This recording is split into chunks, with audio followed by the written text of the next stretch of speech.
Here to discuss this major victory for the pro-life movement is Ryan Bomberger, co-founder of the Radiance Foundation and author of Not Equal, Civil Rights Gone Wrong. Hi, Ryan. Thanks for being here. It's great to be here with you. Many have been fighting for this movement this moment today, since 1973. Today's ruling was not a surprise, though, after the Supreme Court draft opinion was leaked in early May, but it is a historic ruling. Your thoughts?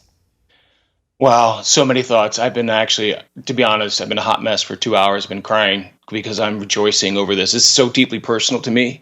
I'm someone who was conceived in rape, but adopted and loved. I grew up in a family of 15 where 10 of us were adopted. I was the first one adopted.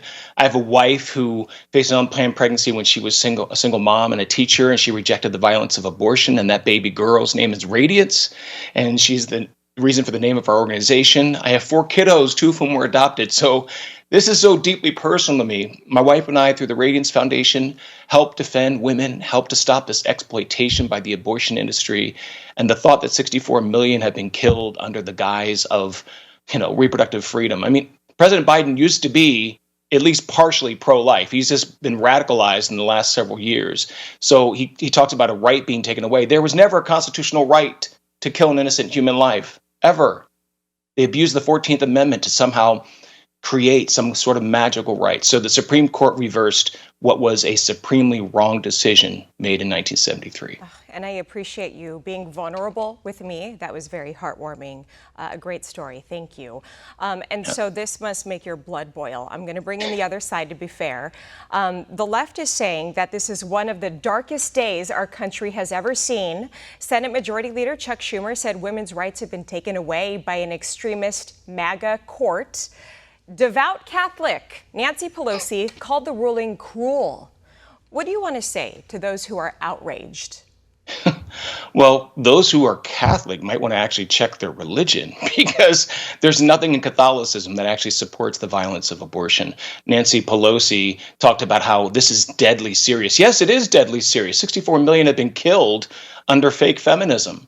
And Chuck Schumer, he's the one who advocates violence against these justices. The left is completely unhinged. Just like the left went to war, the Democrats went to war to actually protect slavery, to keep people of my complexion enslaved. They want to go to war, and we're seeing this now through their radical pro-abortion domestic terrorists. They want to go to war to protect the violence of abortion.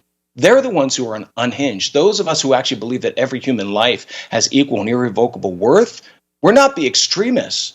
So I just want people to kind of put things into context. And the left has been losing because of their worship of unrestricted abortion. Let's break this down, because a few people thought that this would ban abortion across the country, bottom line, but it doesn't. 21 states will now ban or severely restrict abortions. 16 states will continue to allow abortions throughout most or all pregnancy. In 10 states, existing abortion restrictions will remain in effect, and in the remaining 3 states, voters could decide the fate of abortion laws at the ballot box later this year. So abortion access could look very different now, depending on where you live. Right. And the thing that's so funny is the left is always crying about voting rights and how much they matter. And of course they matter. But anytime we actually employ that and we see the results of that, they're like, no, the federal government needs to take over, and judges actually need to have the say. 5 Supreme Court justices should never have had the say about human dignity.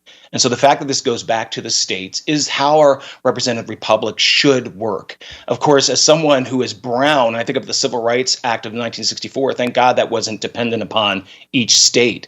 That my dignity, people of my complexion, our dignity wasn't dependent upon, a state-by-state law. But in this case, it has been taken back to the states, where people can elect representatives to reflect their worldview, their political position. And this is the way it should be. And it should be done peacefully. But we're seeing the pro-abortion side and their whole summer of rage. They can do their summer of rage. The pro-life movement's going to keep on with their summer of love. We're the ones who are going to care for people while they spend their time trying to scare people. Yeah, I want to bring back that summer of rage in a moment. But first, I want to get your opinion on this. Do you think more babies will be born now, or do you think people will just go ahead with the procedure anyway, giving states like California more medical tourism from those seeking an abortion? Some major companies have already come out. For example, Elon Musk, Disney, they came out saying that Elon Musk in specific, Tesla will pay travel expenses for employees seeking abortion services. Well, what kind of message does this send to women?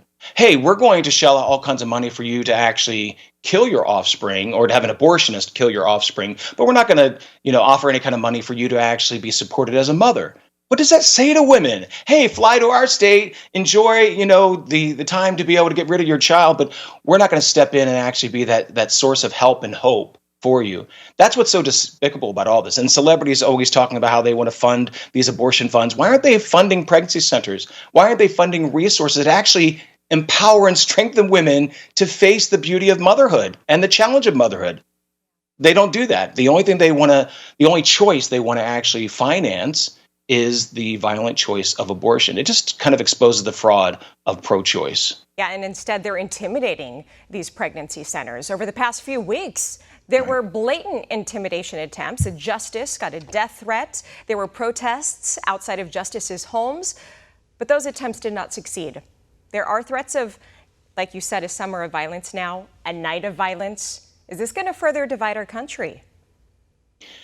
Well, yes, we're seeing that division, and we're seeing the emboldening of that. You got the Biden administration that actually encouraged people breaking federal law by protesting outside of these judges' homes. I mean, this is the insanity of the left. When they don't get their way, they do a BLM Antifa summer. Oh, but it's mostly peaceful. Don't mind the fires raging behind me. It's all mostly peaceful. It's not mostly peaceful. They want this kind of division, and unfortunately, they apparently want the violence. But to me, it's not that surprising that an activist sort of demographic that celebrates the violence against innocent human beings and violence against mothers, by the way, that's what abortion is too. They're outwardly carrying out this violence against women who are providing an alternative to abortion in these pregnancy centers. Our organization, the Radiance Foundation, works with thousands of these pregnancy centers over the years and maternity homes. There are 450 maternity homes, about 2,700 pregnancy centers. I mean, what does pro-choice even mean? If the only choice that people are allowed to actually carry out is abortion, it just shows how fake feminism is today. It really is. Yeah, Ryan, I appreciate your passion. Where can people learn more about the Radiance Foundation?